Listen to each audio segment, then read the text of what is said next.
बड़ा सवाल है, चांद पर कैसे बसेगी इंसानों की बस्ती? चांद पर बसे शहर का नजारा कैसा दिखेगा? क्या चांद की जमीन पर भी धरती जैसी फसल लहराएगी? क्या चांद की धरती पर खेती मुमकिन है?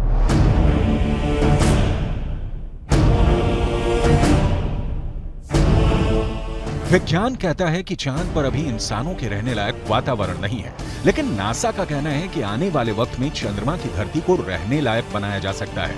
लेकिन दावे के मुताबिक चांद पर बसने वाली बस्ती नहीं होगी सस्ती।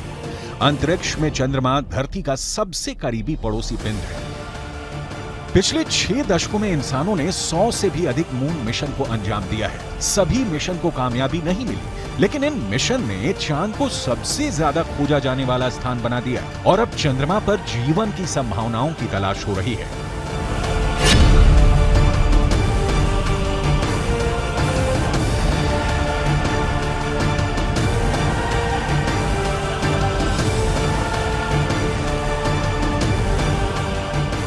अभी तक चंद्रमा से जुड़ी कई हैरान कर देने वाली जानकारियां सामने आई हैं। दावा किया जाता है कि चंद्रमा की मिट्टी में कई तरह के खनिज हैं। चांद की सतह पर पानी होने के भी सबूत मिल चुके हैं। वैज्ञानिकों का मानना है कि चांद पर जीवन के सबूत भी मिल सकते हैं।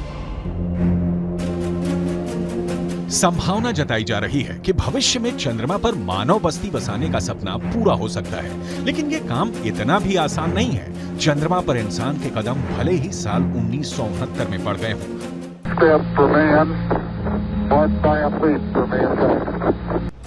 लेकिन कड़वी सच्चाई ये भी है कि 1972 के बाद से किसी भी अंतरिक्ष यात्री ने चांद पर कदम नहीं रखा।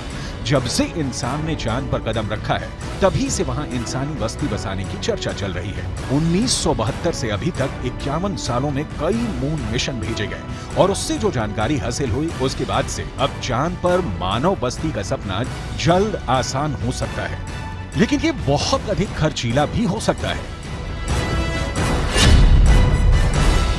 क्योंकि अगर चंद्रमा पर कॉलोनी शुरू करने के लिए धरती से सामान भेजने होंगे तो ये काफी महंगा साबित होगा।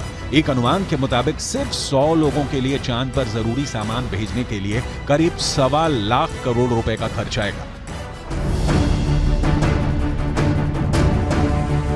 ऐसे में अगर चांद पर इंसान को रहने लायक बस्ती बसानी है तो सबसे पहले रोटी, कपड़ा और मकान जैसी बुनियादी जरूरतों को पूरा करना होगा, जिसमें सांस लेने के लिए हवा, पीने के लिए पानी, पेट भरने के लिए खाना, हवा के दबाव से लैस रहने लायक जगह और रोशनी के लिए बिजली जरूरी होगी। दावा है कि इनमें से ज्यादातर जरूरतों को चांद से ही पूरा किया जा सकता है। चंद्रयान 1 की मदद से चांद पर पानी होने की पुष्टि हो चुकी है। पानी की खोज के बाद इसरो अब चांद पर जमी बर्फ का विश्लेषण करने में जुटा है। चांद की सतह की बनावट को समझने में लगा है। नासा के मुताबिक चांद के दक्षिणी ध्रुव पर बर्फ है। बर्फ के साथ साथ वहां दूसरे प्राकृतिक संसाधन भी हो सकते हैं। साल 1998 में नासा ने मून मिशन के तहत ये बताया था कि दक्षिणी ध्रुव पर हाइड्रोजन है। नासा का दावा है कि अधिक मात्रा में हाइड्रोजन होने की वजह से वहां बर्फ होने की संभावना है। इसके अलावा चांद के दक्षिणी ध्रुव पर बड़े बड़े पहाड़ और कई गड्ढे हैं। ज्यादातर गड्ढे ऐसे हैं जहां अरबों साल से अंधेरा है। अमेरिका के नासा के मुताबिक घुप अंधेरे के बीच यहां बर्फ का जमाव हो सकता है। अंदाजा ये भी है कि चांद के दक्षिणी ध्रुव पर अरबों सालों से पानी बर्फ के रूप में जमा हो सकता है। अगर चंद्रयान 3 का लैंडर और रोअर चांद पर बर्फ की मौजूदगी की पुष्टि कर देते हैं तो वहां मानव बस्ती बसाने की संभावना और बढ़ जाएगी। हालांकि इससे पहले भी चंद्रमा की सतह पर पानी होने के संकेत मिले थे। चांद के छाया में रहने वाले हिस्से में पानी के होने के संकेत मिल चुके हैं। वैज्ञानिकों को चांद के उस हिस्से में पानी होने के साक्ष्य भी मिले हैं जहां सूर्य का सीधा प्रकाश पड़ता है। ऐसे में अगर चंद्रयान 3 चांद के दक्षिणी ध्रुव पर पर्याप्त बर्फ होने की पुष्टि कर देता है तो चांद की सतह पर मौजूद बर्फीले पानी से इंसानों की बस्ती और चंद्रमा पर अर्थव्यवस्था के लिए आधार को तैयार करने में मददगार साबित हो सकती है। आइए रसायन विज्ञान की भाषा में समझ लेते हैं कि ये कैसे मुमकिन हो सकता है। रसायन विज्ञान में बर्फीले पानी का रासायनिक सूत्र होता है H2O। पानी एक एक अणु में हाइड्रोजन और ऑक्सीजन 2:1 के अनुपात में मौजूद होता है, यानी पानी के एक अणु को हाइड्रोजन और ऑक्सीजन में तोड़ा जा सकता है। H2O equals H2 plus O2, यानी पानी की मौजूदगी में चांद पर सांस लेने के लिए ऑक्सीजन बनाना आसान है। वहीं पानी से हाइड्रोजन और ऑक्सीजन को अलग करके ईंधन के तौर पर इस्तेमाल कर सकेंगे। साथ ही साथ पानी से चांद पर बिजली भी तैयार की जा सकती है।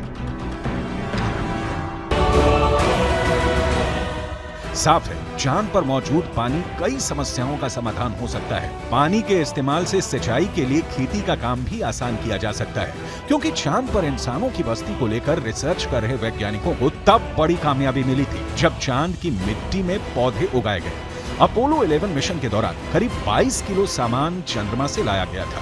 इसमें तकरीबन 50 चांद के चट्टानों के टुकड़े और चांद की मिट्टी शामिल थी। शोधकर्ताओं को इस बात का बिल्कुल भी अंदाजा नहीं था कि चांद की धूल भरी मिट्टी में कुछ उग भी सकता है या नहीं। उन्होंने इसे एक प्रयोग के तौर पर लिया कि अगर अगली पीढ़ी में कोई चांद पर जाता है तो वहां पर कुछ उगा सकता है। जो नतीजे सामने आए उसने वैज्ञानिकों को चौंका दिया। ऐसे में अगर चांद के दक्षिणी ध्रुव पर पर्याप्त मात्रा में पानी नहीं मिलता तो चांद पर बस्ती बसाने का सपना अधर में लटक सकता है। यानी चांद पर सस्ती बस्ती बसाने में चंद्रयान 3 बहुत बड़ा रोल निभाने वाला है, जिसकी शुरुआत चंद्रमा के दक्षिणी ध्रुव पर भारत के धमाकेदार दस्तक के साथ हो चुकी है।